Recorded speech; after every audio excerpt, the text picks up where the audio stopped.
Bahkan saya pernah di pesantren 6 tahun. Saya bisa datang kepada Yesus. Kuku pelacak kena hana kedehana. Kawannya kawan kau pesantren wajunya. Anak kuku dia kau pesantren daya udin. Waju kena kawannya kawan yang kubunya. Beberapa yang dia kubu kena timbangan tidak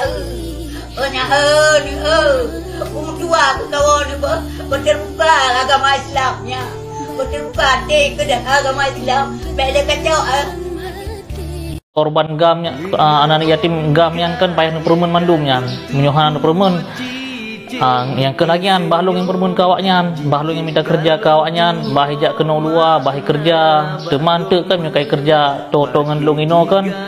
kai tamang kafe be telah lung karena kan menyukai jangan lung pasti hawai hai karena kehidupan lung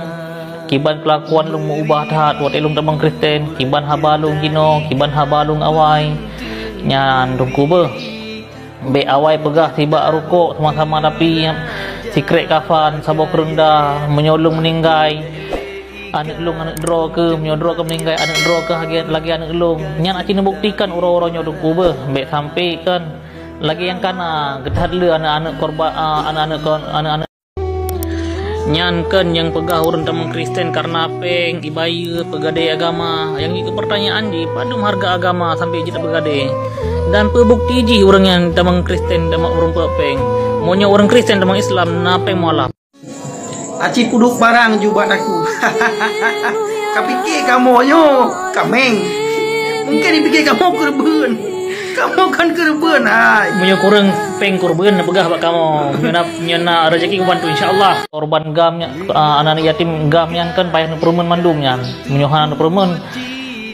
yang kenagian bahlung yang perumun kawaknya bahlung yang minta kerja kawaknya bahijak kena luar bahi kerja teman tu kan menyukai kerja totongan lung ino kan kai tamang kafe be telah lung karena kan menyukai jangan lung pasti hawai hai karena kehidupan lung kiban kelakuan lung mengubah tat buat elung tamang Kristen kiban habalung gino kiban habalung awai nyan dungkuba be awai pegah tiba rukuk sama-sama tapi sikret kafan sabok rendah menyolong meninggai anak lung anak dro ke menyodro ke meninggai anak dro ke lagi anak lung nyan aci membuktikan orang-orangnya dungkuba be sampai kan lagi yang kana getad le anak-anak korban anak-anak